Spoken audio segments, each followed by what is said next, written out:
The word justice had barely finished echoing off the ancient stone walls when Marcus suddenly burst into laughter. Not the menacing chuckle he had displayed moments before, but genuine hearty laughter that completely transformed the atmosphere in the courtyard.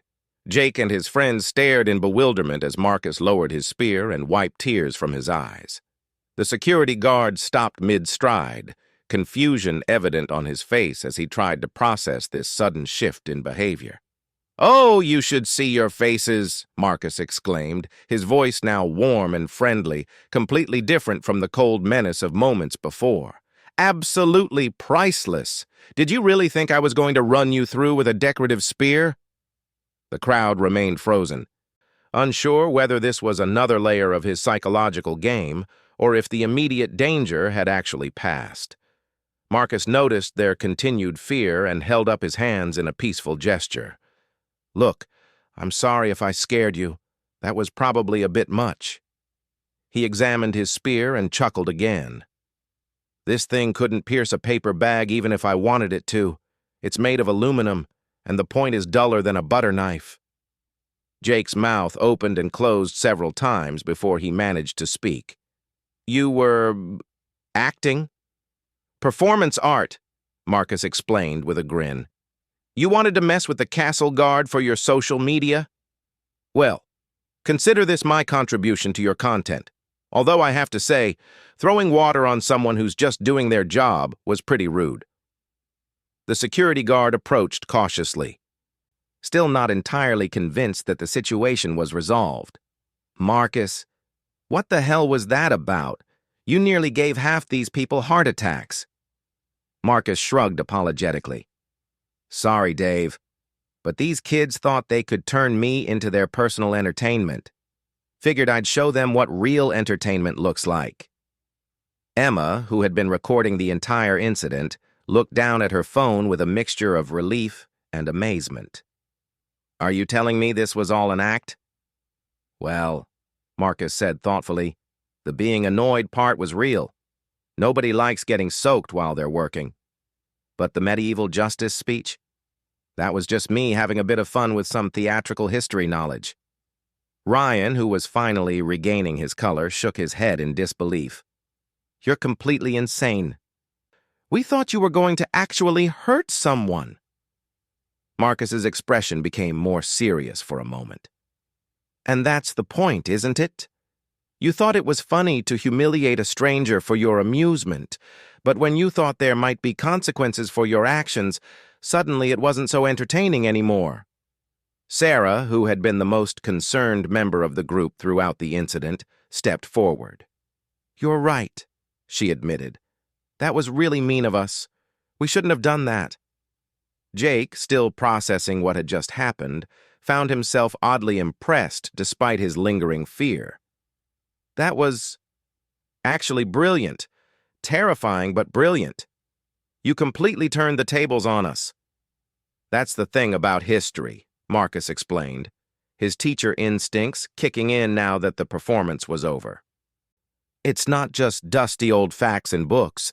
It's about understanding how people think and behave, how power works, how fear and respect and social dynamics all play out." He gestured around at the medieval architecture surrounding them. "These castle walls have seen real drama, real conflict, real human stories.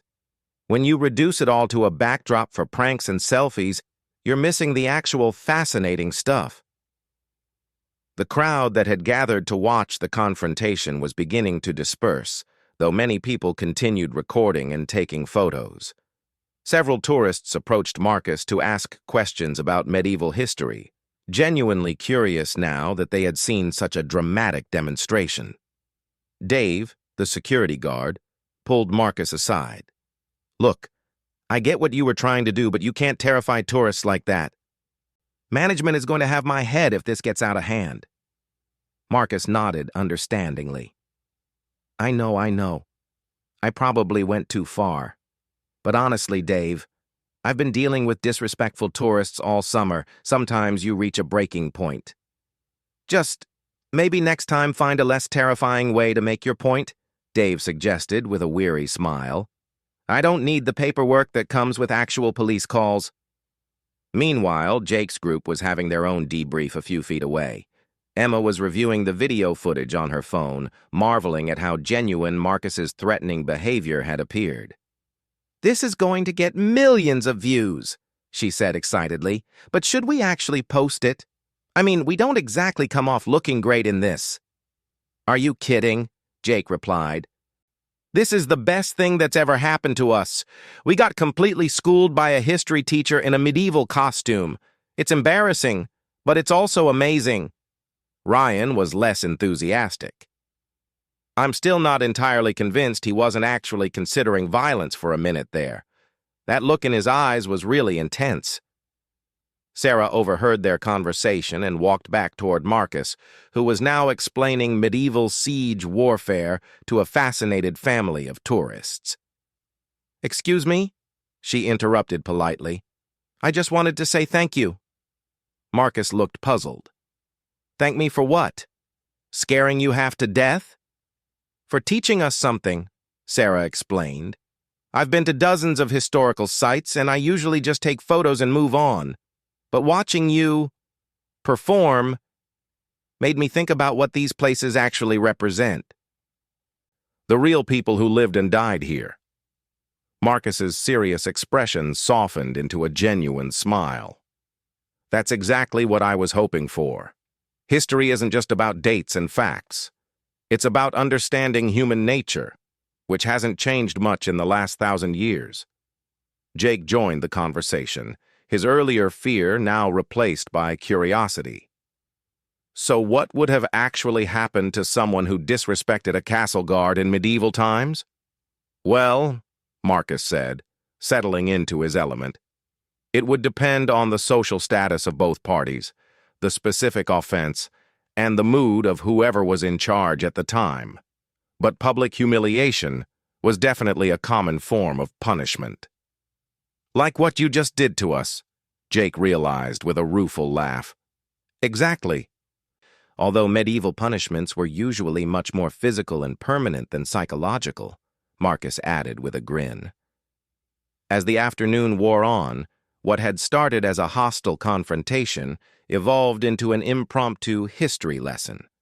Marcus found himself with an audience of genuinely interested tourists, all drawn by the dramatic display they had witnessed.